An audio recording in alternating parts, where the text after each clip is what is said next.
తక్కువ సమయంలో ఎక్కువ ఇన్ఫర్మేషన్ తెలుసుకోవడమే స్మార్ట్ పీపుల్ చేసే పని. మెగా వార్తల్లో మీరు మిస్ అవుతున్న మినీ డీటెయిల్స్ మీకోసం. నమస్తే, వెల్కమ్ టు న్యూస్ ట్విలైట్. నేను శ్రీలత. బులెటిన్లో ముందుగా హెడ్లైన్స్ చూద్దాం.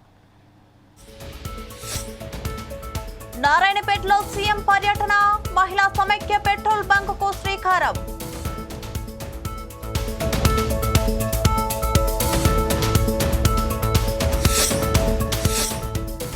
కాంగ్రెస్ పార్టీని వీడిన కోనేరు కోనప్ప స్వతంత్రంగా ఉంటానని స్పష్టం.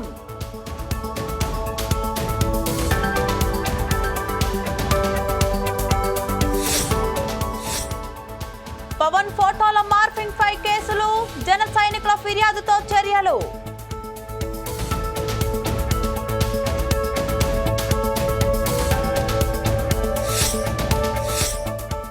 GHMC joint commissioner FIR, red handed గా పట్టుకున్న భార్య.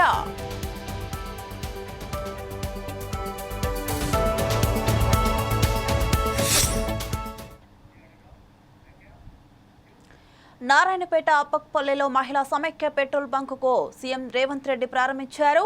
మహిళా సమైక్య సభ్యులతో ముఖాముఖి ఆయన పాల్గొన్నారు. సమైక్యలో మొత్తం 67 లక్షల మంది ఉన్నారని సీఎం తెలిపారు. ఈ సభ్యులకు ఇకపై 1000 కోట్ల ఖర్చుతో ఏడాదికి 2 మంచి చీరలు ఇస్తామని హామీనిచ్చారు. 1 కోటి మంది మహిళలను కోటీశ్వరులను చేయడమే ప్రభుత్వ లక్ష్యమని చెప్పారు. శిల్పారామం వద్ద మహిళలు తయారు చేసిన ఉత్పత్తులను విక్రయించుకునేందుకు ఏర్పాట్లు చేశామన్నారు. 1000 మెగావాట్ల సోలార్ పవర్ ప్లాంట్ మహిళలు నిర్వహించబోతున్నారని సీఎం అన్నారు.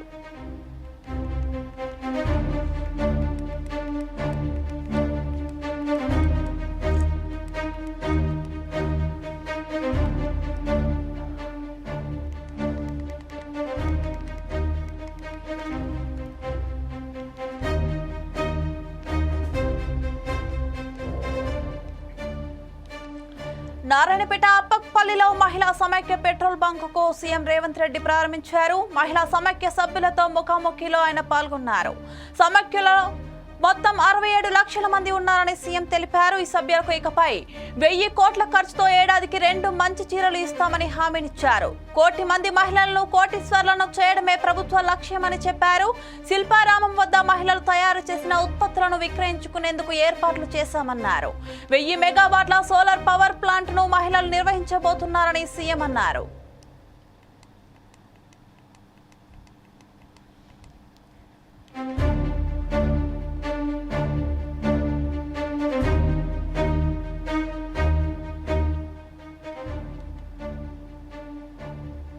పెద్ద కార్పొరేట్ సంస్థలు పెట్టేది, టాటాలు బిర్లాలు సోలార్ పవర్ ప్లాంట్లు పెట్టుకొని ప్రభుత్వాలకు విద్యుత్ సరఫరా చేసేది.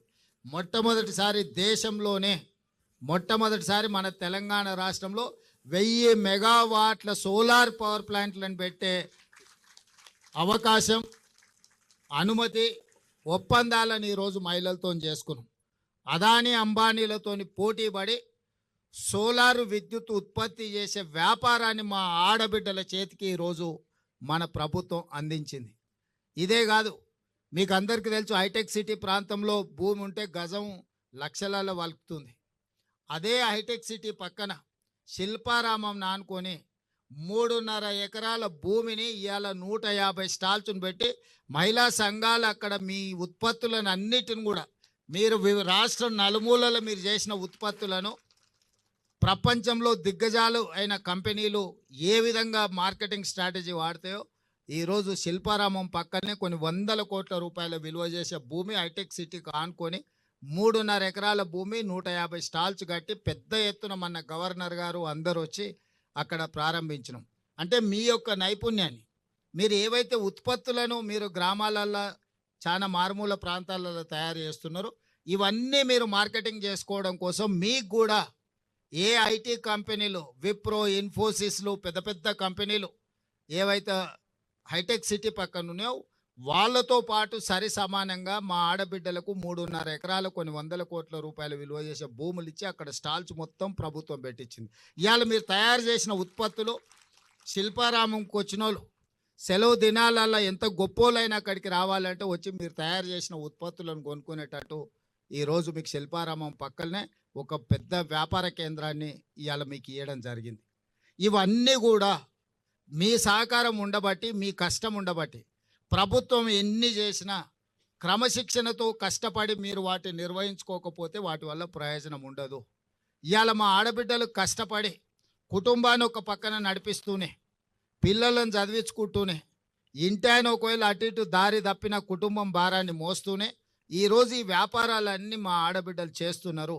తొందరలోనే మహిళా సంఘాలకు డ్రెస్సులు రానట్టున్నాయి, డిజైన్ కూడా అయిపోయినాయి. సంవత్సరానికి 2 మంచి జతల చీరలు ఏ సంఘం మీటింగ్ పోయినా మీరు ఆత్మగౌరవంతో ఒక మంచి డ్రెస్ కోడ్తోని మంచి క్వాలిటీ ఉన్న వాటిని ఇవాళ ప్రతి ఆడబిడ్డకు 2 చీరలు ఇవ్వాలి అని చెప్పి దాదాపుగా నాకు తెలిసి 67 లక్షల మందికి 1,30,00,000 పైగా చీరలు, ఒక్కొక్కరికి 2 జతల చీరలు సంవత్సరానికి ఇవ్వాలని మన ప్రభుత్వం నిర్ణయం తీసుకున్న. దాదాపు పెద్ద కార్పొరేట్ సంస్థలు పెట్టేది, టాటాలు, బిర్లాలు సోలార్ పవర్ ప్లాంట్లు పెట్టుకొని ప్రభుత్వాలకు విద్యుత్ సరఫరా చేసేది. మొట్టమొదటిసారి దేశంలోనే మన తెలంగాణ రాష్ట్రంలో 1000 మెగావాట్ల AP deputy CM Pawan Kalyan photo morphing పై జనసేన కార్యకర్తలు పోలీసులకు ఫిర్యాదు చేశారు. ఇటీవల కుంభమేళాలో పవన్ పవిత్ర స్నానం చేశారు. దానికి సంబంధించిన ఫోటోలను కొందరు మార్ఫింగ్ చేసి సోషల్ మీడియాలో పోస్ట్ చేశారు. పవన్ ఫోటోలను మార్ఫింగ్ చేసి అభ్యంతరకరంగా పెడుతున్నారంటూ జనసేన కార్యకర్తలు నర్సరావుపేట 1 టౌన్ పోలీస్ స్టేషన్ లో ఫిర్యాదు చేశారు. దీంతో పోలీసులు కేసు నమోదు చేశారు.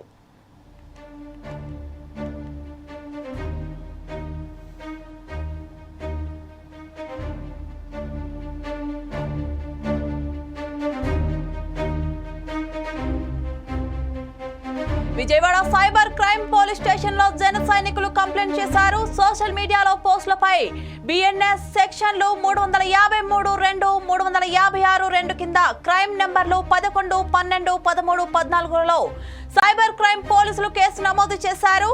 ఐపీ అడ్రస్ల ఆధారంగా కేసు నమోదు చేస్తున్నారు. కుంభమేళాలో పవిత్ర స్నానం చేసిన పవన్ కళ్యాణ్ ఫోటోలు మార్ఫింగ్ పై తిరుపతి, చిత్తూరు, నెల్లూరు, బాపట్ల, విజయవాడ పోలీస్ స్టేషన్ లో జన సైనికులు ఫిర్యాదు చేశారు. పవన్ ఫోటోలు మార్ఫింగ్ చేసిన వారిపై కఠిన చర్యలు తీసుకోవాలని జనసేన కార్యకర్తలు డిమాండ్ చేశారు.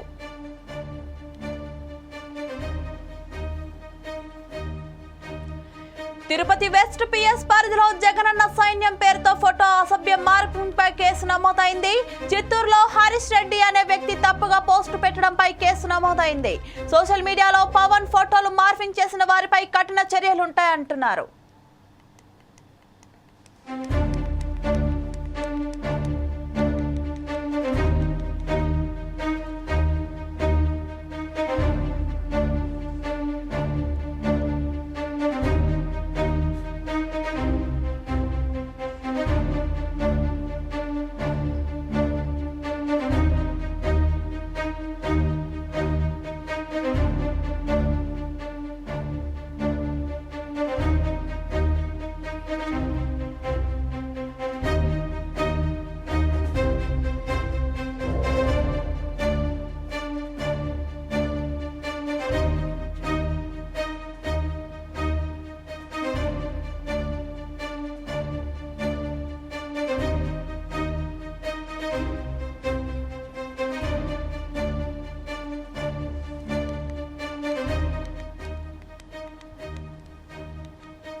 కాంగ్రెస్ పార్టీకి మాజీ ఎమ్మెల్యే కోనేరు కోనప్ప గుడ్ బై చెప్పారు. గత ఏడాది మార్చి 6న సీఎం రేవంత్ రెడ్డి సమక్షంలో ఆయన కాంగ్రెస్ లో చేరారు.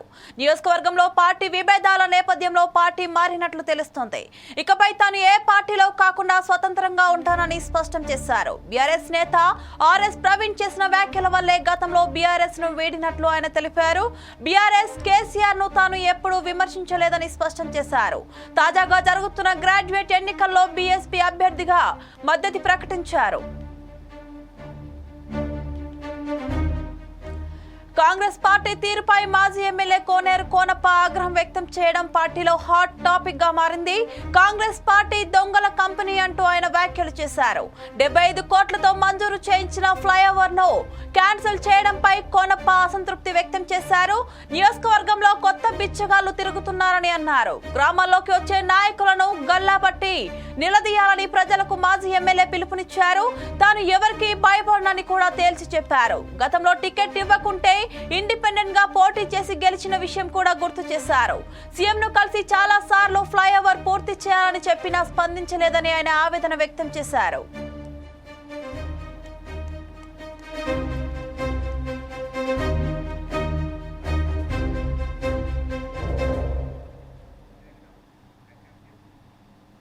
వేరే మహిళతో అక్రమ సంబంధం పెట్టుకున్న జీహెచ్ఎంసీ అధికారిని తన భార్య రెడ్ హ్యాండెడ్ గా పట్టుకుని చితకబాదింది. జీహెచ్ఎంసీ అడ్మిన్ లో జాయింట్ కమిషనర్ గా పనిచేస్తున్న జానకిరామ్ గత కొంతకాలంగా ఉద్యోగం పేరుతో బయటకు వెళ్తూ ఇంటికి సరిగా రావడం లేదు. దీంతో జానకిరామ్ పై ఆయన భార్య కళ్యాణి నిఘా పెట్టింది. ఈ క్రమంలో తనకన్నా 20 ఏళ్ల తక్కువ వయసు ఉన్న అమ్మాయితో వివాహేతర సంబంధం పెట్టుకున్నారని వీరిద్దరూ సికింద్రాబాద్ వారాహిగూడలో ఉంటున్నట్లు గుర్తించారు.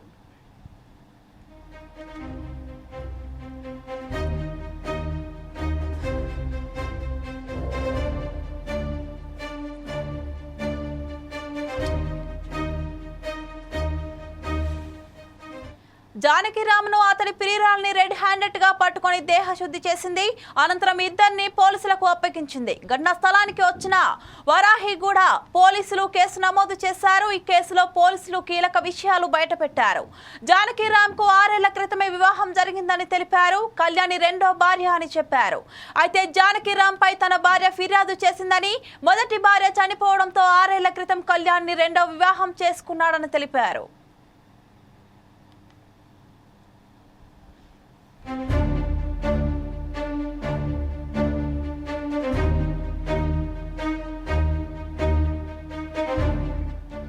అలాగే జానకిరామ్ పెళ్లైన దగ్గర నుంచి శారీరకంగా హింసిస్తున్నాడని ఫిర్యాదులో పేర్కొందని వివరించారు.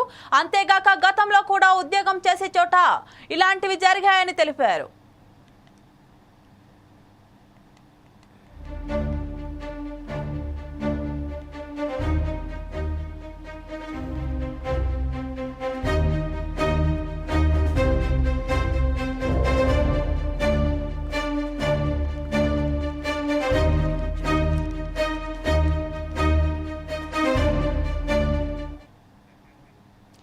ఏపీ ప్రభుత్వం గ్రూప్ 2 పరీక్షలు నిర్వహించేందుకు విడుదల చేసిన రోస్టర్ విధానంలో తప్పులు ఉన్నాయని అభ్యర్థులు ఆందోళనకు దిగారు.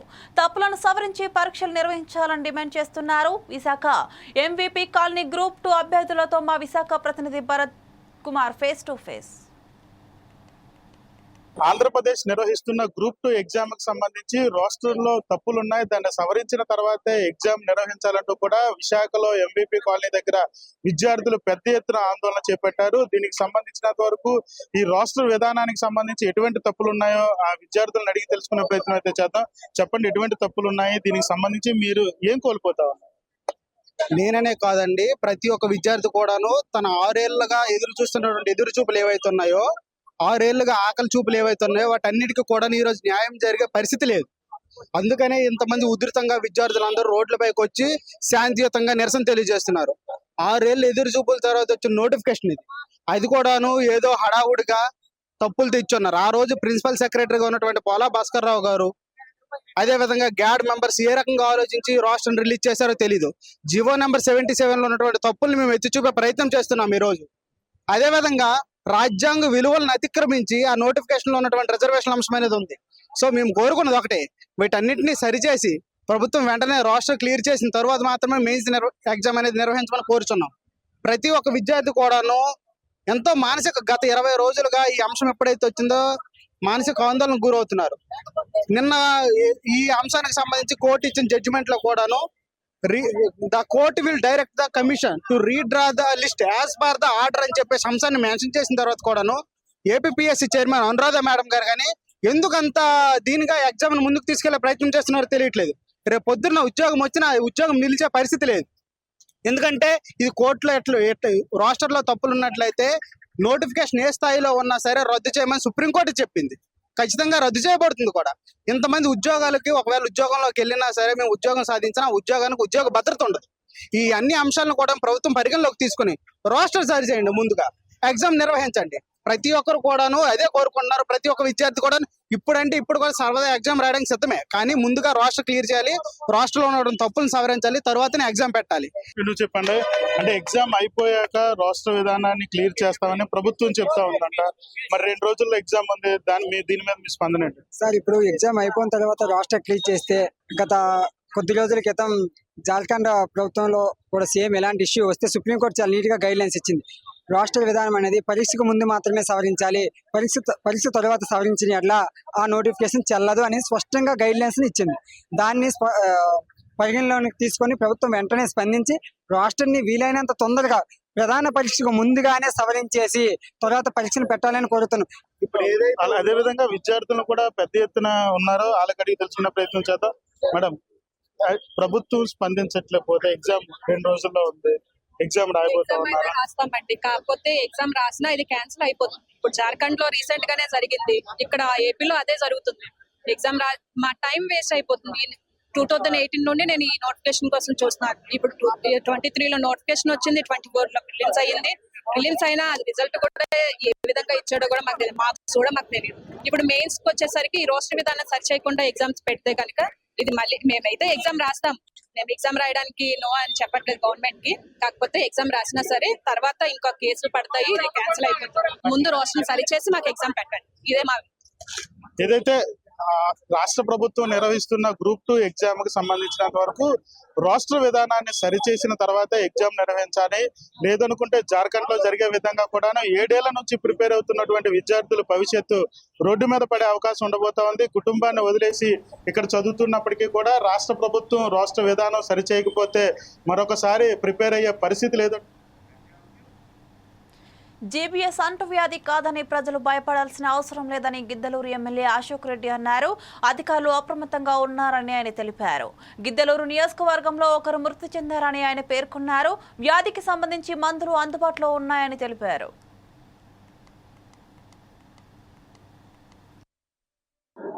గత కొన్ని రోజుల నుంచి రాష్ట్ర వ్యాప్తంగా ఉన్నటువంటి జీబీఎస్ వైరస్ అనేటువంటిది కొత్తగా వ్యాప్తి చెందుతూ ఉంది. అందులో భాగంగా మా ప్రాంతంలో కూడా జీబీఎస్ వైరస్ ద్వారా ఒకరు మరణించడం జరిగింది. అయితే జీబీఎస్ వైరస్ అనేటువంటిది అంటువ్యాధి మాత్రం కాదు. మీరందరూ ఒకటే గుర్తుపెట్టుకోండి, మనం తీసుకోవాల్సిన జాగ్రత్తలు మనం తీసుకున్నట్లయితే జీబీఎస్ వైరస్ అనేటువంటిది మనకు రానే రాదు. ప్రభుత్వము పూర్తి స్థాయిలో జీబీఎస్ వైరస్ అరికట్టేదానికి అన్ని రకాలుగా సమాయత్తమైంది. ప్రభుత్వం దగ్గర ఈ యొక్క వైరస్ కి సంబంధించినటువంటి తీసుకోవాల్సిన ట్రీట్మెంట్ కి సంబంధించినటువంటి అన్ని సదుపాయాలు ప్రభుత్వం ఏర్పాటు చేసింది అన్ని హాస్పిటల్స్ లో కూడా. నేను ప్రజలందరినీ కోరుతా ఉన్నాను, జీబీఎస్ వైరస్ గురించి మనం భయపడవలసిన అవసరం లేదనేటువంటి విషయాన్ని ఈ సందర్భంగా నేను తెలియజేస్తూ సెలవు తీసుకుంటా ఉన్నాను. నేను గత కొన్ని రోజుల నుంచి రాష్ట్ర వ్యాప్తంగా ఉన్నటువంటి జీబీఎస్ వైరస్ అనేటువంటిది కొత్తగా. ఓ యూట్యూబ్ ఛానల్ నిర్వాహకుడి హత్య కేసులో 3 నిందితులను పోలీసులు అరెస్ట్ చేశారు. నిందితుల వద్ద నుంచి 3 సెల్ ఫోన్లు, ట్రాక్టర్, బైక్ ను స్వాధీనం చేసుకున్నారు. అనంతపురం జిల్లా గుంతకల్లులో జీవన్ కుమార్ అనే వ్యక్తి ప్రభుత్వ భూమిలో వ్యవసాయం చేస్తున్నాడు. దీన్ని గమనించిన యూట్యూబ్ ఛానల్ నిర్వహిస్తున్న తిరుమల రెడ్డి ఎంఆర్ఓకు ఫిర్యాదు చేశాడు. కొంత డబ్బు ఇవ్వాలని జీవన్ కుమార్ ను తిరుమల రెడ్డి డిమాండ్ చేశాడని సిఐ ప్రవీణ్ కుమార్ తెలిపారు. దీంతో ఇద్దరి మధ్య వివాదం పెరిగిందని సిఐ వివరించారు. ఈ నెల 17వ తేదీన రామాంజనేయులు రామన్నలతో కలిసి తిరుమల రెడ్డిని ట్రాక్టర్తో ఢీకొట్టి గాయపరిచారని సిఐ పేర్కొన్నారు. అపస్మారక స్థితిలోకి వెళ్లిన తిరుమల రెడ్డిని హింద్రీ నీవా కాల్వలో పడేశారని సిఐ తెలిపారు. ముందుగా ఈ ప్రెస్ మీట్ ముఖ్యంగా దేని కనుక 17/2/2025 ఉదయం 8:30 గంటల ప్రాంతంలో అనుమానాస్పదంగా తప్పిపోయినటువంటి GVR news today YouTube channel నిర్వహిస్తున్నటువంటి వి తిరుమల రెడ్డి అనే వ్యక్తి హెచ్ఎన్ఎస్ కాలువ దగ్గర తప్పిపోయినట్లుగా అనుమానాస్పదంగా అతని మోటార్ సైకిల్, చెప్పులు, అతని మొబైలు అక్కడ పడి ఉండి మోటార్ సైకిల్ కూడా డ్యామేజ్ అయి ఉండడంతో అతన్ని తిరుమల రెడ్డి కనపడమే చేసి వాళ్ళ భార్య ఫిర్యాదు మేరకు కసాపురం పోలీస్ స్టేషన్లో ముందుగా 16/25 మ్యాన్ మిస్సింగ్ కేసు నమోదు చేయడం జరిగింది. ఆచూకీ నిమిత్తము గాలింపు చర్యలో భాగంగా టాక్ స్క్వాడ్ను, క్లూస్ టీమ్ను ఉపయోగించి చూడగా అతన్ని ఎవరో గుర్తు తెలియని వ్యక్తులు కొట్టి హెచ్ఎన్ఎస్ కాలంలో పడివేసినట్లుగా ప్రాథమిక సమాచారం మాకు అందులో భాగంగానే హెచ్ఎన్ఎస్ కాలువలో గాలింపు చర్యలు చేపడుతుండగా 18/2/2020 మధ్యాహ్నం 2 గంటల ప్రాంతంలో హెచ్ఎన్ఎస్ కాలువ దగ్గర ఈ మధ్యకర బ్రిడ్జ్ దగ్గర తిరుమల రెడ్డి శవమై నీటిపై తేలియాడుతున్నాడు కనపడినాడు. ఆ విధంగా అతన్ని నీటిలో నుంచి బయటికి తీసి మృతదేహాన్ని బయటికి తీసి వాళ్ళ భార్య గుర్తించిన తర్వాత ఆసుపత్రికి తరలించి పోస్ట్మార్టం నిర్వహించడం జరిగింది. నేను మా కసాపురం ఎస్ఐ గారు వారి సిబ్బంది కలిసి ప్రత్యేకంగా ఈ కేసులో విద్యార్థుల అరెస్టు గురించి గాలింపు చర్యల నేపథ్యంలో ఈ దినము జీవన్ కుమార్, ఎల్లనూరు జీవన్ కుమారు, బోయ రామాంజనేయులు, బోయ రామన అనే ముగ్గురు వ్యక్తులను కూడా మన గుంతకల్ టౌన్లోని కసాపురం పక్కన ఉన్నటువంటి ఎంఆర్ దగ్గర వాళ్ళని అరెస్ట్ చేయడం జరిగింది. సంఘాల విలేజ్ దగ్గర ఉన్నటువంటి అతనికి సంబంధించిన పొలం 4 ఎకరాల పొలం ఉంటే దానికి ఆనుకున్నటువంటి ప్రభుత్వ భూమి 1 ఎకరాను కూడా కలిపి సదును చేసుకుంటుండగా ఆ విషయం గమనించినటువంటి తిరుమల రెడ్డి గవర్నమెంట్ భూమి సదును చేయడం నేరం కదా అని చెప్పేసి అతనితో చెప్పి తర్వాత కూడా రెవెన్యూ అధికారులకు ఫిర్యాదు చేయడం జరిగింది. అప్పటి నుంచి జీవన్ కుమార్కి తిరుమల రెడ్డికి మధ్యలో మనస్పర్ధలు ఏర్పడినాయి. ఎలాగైనా కానీ తిరుమల రెడ్డి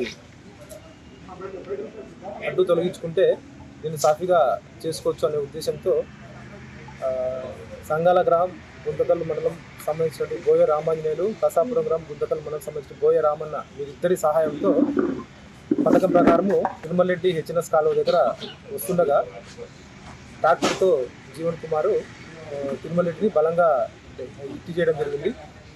దెబ్బలు తల్లి కింద పడినటువంటి అపస్మారక స్థితిలో ఉన్నటువంటి తిరుమల రెడ్డిని కాళ్ళు చేసి పట్టుకునేసి లాగి నీళ్ళలో హండ్రీవ కాలం. హైదరాబాద్ రామంతాపూర్లోని కాంగ్రెస్ నేతలు ర్యాలీ నిర్వహించారు. ఈ సందర్భంగా కులగణనపై అవగాహన కల్పించారు. కులగణన సర్వేలో పాల్గొనాలని పిలుపునిచ్చారు. ఈ నెల 28వ తేదీ వరకు రీసర్వే కొనసాగుతుందని నేతలు తెలిపారు. ఈ కార్యక్రమంలో యూత్ కాంగ్రెస్ నేత ఆకారపు Arun Patel, BC commission chairman Niranjan, Medchal జిల్లా బీసీ సంక్షేమ శాఖ అధికారి ఝాన్సీరాణి పాల్గొన్నారు. సుమారు 1 లక్ష మందిని ఇంటింటికి వెళ్ళి ఇన్ఫర్మేషన్ కలెక్ట్ చేసే ప్రయత్నం చేసిండ్రు. కొన్ని దగ్గరలల్లో మిస్ అయ్యి ఉండొచ్చు, కొన్ని దగ్గరలల్లో ప్రజలు కూడా ఎందుకు చెప్పాలి మేము ఇన్ఫర్మేషన్, ఇన్ని డీటెయిల్స్ అంటే దగ్గర 57 డీటెయిల్స్ ఉన్నాయి, ఎందుకు చెప్పాలనే పద్ధతిలో కొద్దిగా వెనకడుగు వేయటం జరిగింది. అయితే నా విజ్ఞప్తి ఒకటే, కోర్టు డైరెక్షన్ ప్రకారం ఆయా కులాల వారి ఆర్థిక, సామాజిక, రాజకీయ వెనుకబాటుతనం ఆధారంగానే రిజర్వేషన్ కల్పించాల్సి వస్తుంది. సుమారు 5-6 వేల కోట్ల రూపాయలు central government Panchayati Raj department నుంచి మన రాష్ట్రానికి రావాల్సిన నిధులు రాలేదు. దాంతో అనేది మనకు అభివృద్ధి కార్యక్రమాలకు ఆటంకం ఏర్పడుతుంది. కాబట్టి ఆ విషయాన్ని దృష్టిలో పెట్టుకునేసి ప్రజలందరూ సహకరించాలని కోరుతా ఉన్నాము. ఈరోజు మాతో పాటు సహకరించినటువంటి ఆఫీసర్స్కు. నెల్లూరు జిల్లాలోని పెంచలకోన శ్రీ లక్ష్మీ నరసింహస్వామి వారిని మంత్రి ఆనం రామనారాయణ రెడ్డి దర్శించుకున్నారు. మంత్రితో పాటు ఎమ్మెల్యే కురుగొండ్ల రామకృష్ణ పాల్గొని ప్రత్యేక పూజలు చేశారు. ఆలయానికి విచ్చేసిన వారికి ఆలయ అర్చకులు, అధికారులు ఘన స్వాగతం పలికారు. అనంతరం ఆలయ అభివృద్ధిపై అధికారులతో మంత్రి సమీక్ష నిర్వహించారు. ఆలయ ప్రాంగణంలో జరుగుతున్న అభివృద్ధి పనులను ఆయన పరిశీలించారు. ఈరోజు ముఖ్యంగా రాపూరు మండలంలో వెలిసినటువంటి శ్రీ శ్రీ శ్రీ పెనుసుల లక్ష్మీ నరసింహస్వామి యొక్క అక్కడ వారందరినీ కూడా కలిసి వెళ్ళాలని ఈరోజు ఈ కార్యక్రమంలో ఇక్కడికి వచ్చాం. ఒక విషయం, ఇవాళ ఈ రాష్ట్రంలో ఆధ్యాత్మికంగా అన్ని విధాల అభివృద్ధి చెందుతుంది. మన ముఖ్యమంత్రి శ్రీ చంద్రబాబు నాయుడు గారి యొక్క ఆలోచన విధానం ఈ రాష్ట్రం అంతా కూడా పండుగ వాతావరణంలో ప్రజలు ఉండాలి, రైతాంగం అంతా సుఖ సంతోషాలతో ఉండాలి, ఆధ్యాత్మికతతో ప్రతి ఆలయం మరి ఓంకార నాదాలతోనే ఆ కార్యక్రమాలు ప్రారంభమై మరి ఆ రోజు ముగిసే వరకు కూడా ఓంకార నాదంతో ఆయా ఆలయాల యొక్క మంత్రోచ్చారణతో వచ్చే భక్తులకి స్వామివారి, అమ్మవార్ల యొక్క ఆశీస్సులు అన్నిటి. తిరుపతి జిల్లా పాకాల మండలంలోని మహిళలతో టీడీపీ మహిళా నేత పులివర్తి సుధారెడ్డి ముఖాముఖి కార్యక్రమాన్ని నిర్వహించారు. మహిళలు పొదుపు సంఘాలతో ఆర్థికంగా స్వలంబన పొందవచ్చని ఆమె తెలిపారు. మహిళలకు స్వయం ఉపాధి కేంద్రంలో బ్యాగ్ ట్రైనింగ్ సెంటర్ను ఏర్పాటు చేసినట్లు ఆమె చెప్పారు. స్కిల్ డెవలప్మెంట్ ఆధ్వర్యంలో ఉద్యోగాలు అవకాశాలు రాష్ట్ర ప్రభుత్వం కల్పిస్తుందని తెలిపారు.